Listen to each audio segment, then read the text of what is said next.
Olá! Oi, minhas princesas! Oi, gente! Tudo bem? Seja muito bem-vindo ao canal A Princesa Cristã, um espaço para ajudar você a se aproximar do rei que te fez princesa. Eu sou Analice Barroso e esse é mais um vídeo no canal de uma resenha do livro Cartas de um Diabo ao Seu Aprendiz. Esse é o primeiro livro do C.S. Lewis que eu leio e eu quero falar um pouquinho pra vocês o que eu achei e falar algumas informações técnicas também. Vamos começar então com as informações técnicas.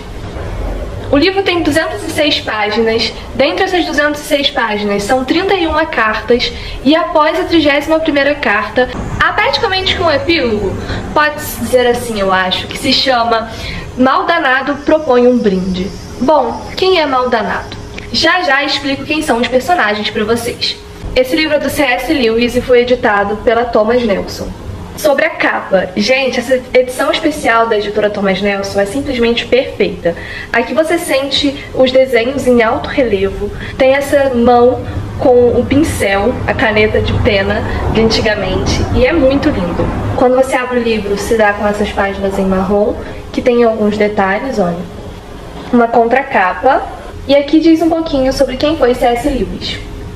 Esse livro foi escrito no ano de 1963, então pensem comigo quanto tempo faz.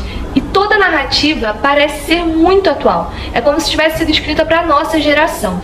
O livro Cartas de um Diabo ao Seu Aprendiz contém dois personagens, na verdade são três personagens, mas dois principais, que é o diabo, que está ensinando o seu aprendiz. O diabo aqui é o maldanado e o aprendiz é o vermelhindo. E tem o paciente, o ser humano, que é tentado durante toda a narrativa. Você observa que é uma ficção, mas que é muito próximo da realidade, dos motivos pelos quais o diabo tenta tanto os seres humanos. Outro ponto também sobre a narrativa, importante falar, é que eles trocam os papéis invertem. Então, o que é algo bom para o cristianismo é ruim para o inferno, o que é algo bom para o inferno é ruim para o cristianismo. Tem até uma frase do Lewis, no prefácio, que diz assim: o que é branco para maldanado, o diabo, é preto para nós, cristãos. E qualquer coisa que ele dê boas-vindas, nós devemos temer. Então é importante, durante toda a leitura do livro, a gente ter em mente que tudo que fala aqui que é bom é ruim, e tudo que Satanás está elogiando é algo que o cristianismo despreza. E também o que ele despreza é o que nós guardamos como princípios. Eu quero dar para vocês um resumo, mais ou menos, do que acontece da 1ª à 31ª carta, quais são as tentativas de Satanás. Eu não tô falando tudo detalhadamente, porque eu já fiz um vídeo aqui do diário da leitura desse livro. O link vai estar aqui em cima nos cards para você assistir, clica aqui e assista. E eu vloguei, eu lendo o livro, eu falei sobre praticamente todas as cartas, o que eu achei, o que cada carta fala. Ficou muito interessante, vale a pena vocês assistirem. Bom, o primeiro passo do diabo quando o ser humano se converte é tentar confundi-lo, tentar que ele não se aproxime tanto de Deus, que ele não se aprofunde ao cristianismo. O diabo tenta colocar de frente a ciência com o cristianismo. Quem que está falando verdade nesse meio tempo? Começa aquele pensamento de julgador, porque você olha quem está sentado na igreja do seu lado e você pensa, poxa, eu sei que essa pessoa comete tal pecado, hein? Se ele é pecador assim, eu também posso ser, por que eu não posso ser pecador? E aí o diabo quer colocar essas mentiras nas nossas mentes para nos confundir e não permitir que a gente se aprofunde verdadeiramente na espiritualidade cristã. Em uma das cartas também fala sobre o deserto, momento de dificuldade, momento de seca, onde parece que acabou o primeiro amor, parece que você não está mais amando Deus da maneira como você começou. E nós cristãos sempre pensamos, né, no início, que é normal ter o primeiro amor, é normal ter o calor do momento e que a gente tem que viver esse calor do momento sempre. Mas não é assim que acontece. Às vezes o amor se esfria e a gente tem que voltar ao primeiro amor, a gente tem que voltar à leitura bíblica, voltar ao aprofundamento para que a gente consiga se converter novamente. É como se dia após dia a gente tivesse que se converter, como se dia após dia a gente tivesse que olhar Deus com os olhos que a gente olhou lá naquele momento em que a gente aceitou Jesus. Só que o diabo coloca na mente humana que se você não está como no primeiro amor, você está em pecado. E que isso não vale a pena, que não existe um amor como o de Deus. Começa a confundir para que você desanime e caia no pecado. O segundo passo de Satanás é afetar o nosso relacionamento com as pessoas aqui da Terra. Sabe os frutos do Espírito contidos em Gálatas 5? Então, um deles é a mansidão, né, o domínio próprio. E no livro, na carta, fala sobre o paciente do vermelhindo viver com a mãe, morar com a mãe. E na verdade ele não tem domínio próprio e ele briga muito com a mãe. Então Satanás começa a afetar o relacionamento dos dois. Começa a colocar na mente do paciente de que a mudança após a conversão é somente na mente humana. Não tem que ser nas suas atitudes, é somente no interior, na sua espiritualidade, no seu coração que você está servindo a Deus. Você não precisa demonstrar isso com os seus atos. O que a gente sabe que é mentira. A gente tem que viver o cristianismo por completo. Nosso espírito, nossa alma e nossas ações, nosso corpo. Outro passo de Satanás é colocar o egocentrismo, é colocar o orgulho na mente humana. Ele vai pensar assim: poxa, eu faço caridade, eu sou uma pessoa tão boa. Isso é ser orgulhoso. É você achar que você não tem o que melhorar, você já é bom o suficiente. E nós nunca seremos bons o suficientes, a gente tem sempre que melhorar. A gente sempre tem que buscar a santidade, ser de santos porque eu sou santo. A gente está nessa busca diária pela santidade, pelo melhor, que só será alcançado, a vida apenas será alcançada quando a gente chegar no paraíso, na eternidade. Mas Satanás bota na mente humana o egocentrismo, que você é o melhor em tudo, o orgulho de que não tem como se fazer melhor, é só você que consegue, e isso é pecado. Dizendo que a vontade humana, a sua vontade tem que estar na frente da vontade de Deus. A vontade de Deus é que você vá fazer missão na África, mas você não quer fazer missão na África, você quer ficar na sua cidade e trabalhar em uma empresa ali. E aí Satanás fala: fica na sua cidade, trabalha onde você quer trabalhar e deixa as vontades de Deus pro outro lado, porque essas são as vontades de Deus, você não deve obedecer a Deus. E aqui você começa com o orgulho de somente aceitar as suas vontades. O diabo também coloca medo na mente humana. Medo do futuro, a ansiedade para que algo aconteça. Começa a colocar dúvidas na mente humana e tira toda a paciência para que a gente se irrite com Deus e fala: por que isso ainda não aconteceu? Eu pedi isso. Não é obrigação de Deus nos dar nada, Ele nos dá bênçãos e mais bênçãos, porque Ele quer, pela misericórdia e a graça dEle. E a gente tem que esperar pacientemente no Senhor. Uma frase muito legal do livro sobre futuro, sobre medo do futuro, é a seguinte: os seres humanos vivem no tempo, mas o nosso inimigo, ou seja, Deus, os destinou à eternidade. O presente é o ponto em que o tempo toca a eternidade. Porque em uma determinada carta fala que a vontade de Satanás é que a nossa mente foque somente no futuro. Porque quando estamos focados no futuro, a gente não presta atenção no presente. E é somente no presente que a gente consegue agir de forma correta para viver na eternidade, para não pecar e ir para o céu. Outro ponto que o diabo tenta colocar na mente do paciente dele é que tanto faz. Ele não sente mais prazer em nada. Ele se acostumou a pecar, então tanto faz pecar. E ele está sendo enganado por Satanás para aceitar o mínimo. Só está seguindo o que o mundo fala, só está pecando e aceitando o mínimo do mundo, em vez de obedecer a Deus e receber a vontade de Deus, que é boa, perfeita e agradável. Até porque aqueles pequenos pecados que parecem não ter nada a ver, como as piadinhas indecentes, as conversas em rodas de amigos, que os amigos podem nos levar para o mau caminho. Inclusive nesse livro aqui, não lembro em qual carta, mas tem uma carta que fala sobre amizades, onde o paciente estava se perdendo porque ele conheceu pessoas não cristãs, estava muito amiga dessas pessoas não cristãs e elas estavam sendo usadas pelo diabo, pelo vermelhindo, para afetar a fé dele, para afastá-lo de Deus. E por achar que essas piadinhas não tem nada a ver, que essas conversas não tem nada a ver, que amizades não cristãs não vão nos afastar da presença de Deus, por achar isso, a pessoa acaba indo pro inferno. Porque tem até uma frase do livro muito linda que diz assim: a estrada mais segura para o inferno é gradativa. A ladeira é suave, o solo é macio, sem curvas acentuadas, sem marcos e sem postes indicadores. Ou seja, não tem nada a ver com cometer aquele pecado, mas ele te leva para o inferno. Mas não vai ter um poste, um recado, uma placa antes de você cometer o pecado. O diabo só vai te entregar em bandeja o pecado. Não vai ter um cartãozinho dizendo: isso vai te levar para o inferno. Mas você vai e comete pecado. E aí o pecado estava tão bom que no dia seguinte você comete de novo.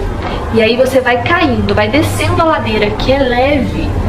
A estrada é gradativa, ou seja, a estrada vai devagarzinho, de pouquinho a pouquinho, até chegar ao inferno. É muito sério, eu achei essa frase incrível para poder falar para vocês. Até que o paciente volta para a presença de Deus, se converte novamente. Mas aí vem outra estratégia de Satanás: fazer com que ele se sinta inútil no reino de Deus. Sabe aquele momento que os cristãos falam: poxa, eu não faço nada na igreja, Deus não precisa de mim, tem tanta gente para pregar, tanta gente para cantar, ele não vai querer me ouvir. Deus quer te ouvir? Sim. E você é muito útil para o reino dele. Próximo passo de Vermelindo é afastar o paciente da igreja. Porque Porque ele tava com aquelas amizades ruins que não eram crentes, ele cometia alguns pecados, mas ele continuava na igreja, ele continuava naquela união com os cristãos. E isso não é bom para Satanás, isso não é bom para que ele consiga ficar com a nossa alma. O livro também nos alerta sobre muitas igrejas atuais deixarem passos importantes, deixarem uma doutrina para trás, uma doutrina que vem da Bíblia, que vem de Jesus Cristo, que não pode ser esquecida. Tudo para massagear o ego de uma geração que não aguenta ouvir que está em pecado. É como um macaco, pula de igreja em igreja, e isso não é certo. É claro que nós devemos sim procurar uma igreja com uma palavra boa, um pastor acolhedor, mas será que a gente não está procurando outra igreja porque a igreja que estamos atualmente nos alertou sobre o pecado? Falou, olha, você está em pecado fazendo isso, e aí, poxa, machucou o nosso ego, não massageou o pecadinho, não deixou a gente continuar pecando, e aí a gente ficou chateado e quer procurar outra igreja.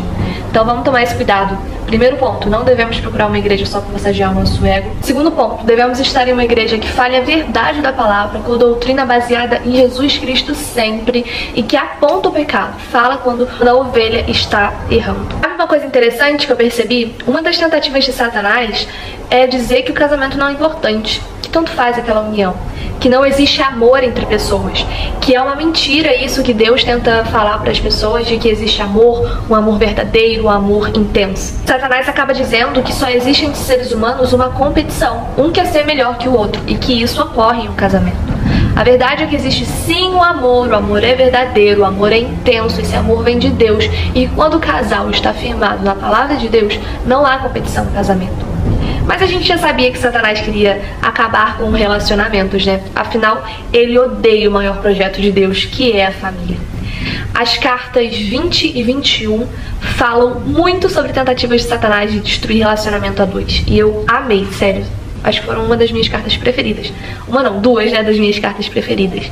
20 e 21 fala muito sobre isso. Pra quem até trabalha com relacionamento, vale a pena ler. Já na carta 23... o diabo pensa que tá ganhando paciente, mas aí o paciente se apaixona por uma menina que é cristã, e é muito cristã, ou seja, lê a Bíblia, vai na igreja, tenta ter uma vida reta, e os familiares dela também. E isso acaba influenciando o paciente do Vermelindo, e ele tem que encontrar estratégias para afastar os dois ou para levar os dois a pecar. A ideia do inimigo é afetar a mente humana com os prazeres desse mundo, para que a gente se perca do foco que é a eternidade. O interessante que eu acho para falar é que nas últimas cartas, o diabo tenta colocar na mente humana que você orar pedindo algo para Deus é inútil, porque ele não realiza nada que pedimos. E se a gente pede algo e isso se realiza, não foi porque Deus realizou, e sim porque já aconteceria conforme as coisas fossem acontecendo, como se fosse só a nossa força humana e não uma vontade divina que acontecesse. E isso é uma mentira, a gente sabe que a gente pode pedir, se tiver na vontade de Deus, ele vai realizar. Tem uma frase sobre os evangelhos que eu acho muito legal e eu vou finalizar o comentário sobre as cartas com ela, que diz assim: os evangelhos vieram mais tarde e não foram escritos para formar cristãos, mas para edificar os cristãos já formados. Lindo, né? Por mais que seja Satanás aqui, escrevendo, foi C.S. Lewis, né? E ele tá super certo. Os evangelhos de hoje servem para nos edificar, para nos dar força para resistir, que Jesus vai voltar e a gente vai pro paraíso. Bom, minhas princesas, então é isso. Esse é um pouquinho das cartas de Um Dia Você é o Aprendiz, de todas as cartas, um resuminho básico. O que eu tenho a dizer sobre esse livro? Eu gostei muito dele. É um livro com uma leitura complicada, então você não pode ler com a mente cansada. Com a mente descansada é sem dúvida a maior dica que eu posso dar pra vocês. E também com o dicionário Google do lado para vocês poderem pesquisar os significados das palavras. Mas é legal você ler, mesmo sendo um livro difícil, porque você acaba se sentindo mais inteligente quando você entende. E uma frase ou outra que a gente não entende e aí tem que deixar pra lá. Tipo assim, você lê, relê e não entende, aí eu falo, pula pra próxima. Que na próxima você entende. A carta mais difícil de ser lida, na minha opinião, foi a carta 26. Ela foi bem complicada, eu não entendi praticamente nada dessa carta. O resto foi mais fácil e dá pra entender bastante. Com certeza, quando eu for um pouco mais velha, eu vou querer reler, porque virão mais revelações. É um livro muito bom e que eu aconselho pra você, a menos que você não tenha sua fé firmada. Se você tiver em dúvida sobre sua fé, sobre o cristianismo, eu não aconselho você ler. Por conta dessa troca de papéis e dessa inversão de valores, a gente pode ficar um pouquinho confuso sobre os nossos princípios. Quero dizer pra vocês que durante a minha leitura eu dei um pause, eu parei de ler por algumas semanas, porque eu percebi que a minha mente estava se confundindo. E um conselho que eu dou, sempre que vocês perceberem que a fé de vocês pode ser abalada por algo, corte o mal pela raiz, para que isso não aconteça. A nossa fé, ela é muito valiosa e a gente não deve deixar nada nem ninguém afetá-la. E como o livro pode confundir a mente, às vezes se a gente não tem a nossa fé, a nossa identidade firmada, pode ser algo para colocar dúvidas em nossa mente e ser usado por Satanás para nos fazer mal, em vez de ser usado por Deus para que a gente entenda as tentativas do diabo para a nossa geração cair em tentação. Então é isso, minhas princesas, essa foi a resenha do Cartas de um Diabo ao Seu Aprendiz, do C.S. Lewis. Eu espero que vocês tenham gostado. Se gostou do vídeo, deixe o like, se inscreva no canal, siga o Instagram, @PrincesaCristã, porque nós estamos quase chegando a 1000 inscritos. Falta um pouco, né, gente? Antes faltava muito mais. Falta menos de 100 pessoas, então estamos quase chegando. Que Deus abençoe grandemente vocês. E se você não assistiu a resenha anterior, eu vou deixar aqui em cima nos cards. É do livro de Eva e Esther. Um beijo e até semana que vem às 19 horas. Tchau, tchau!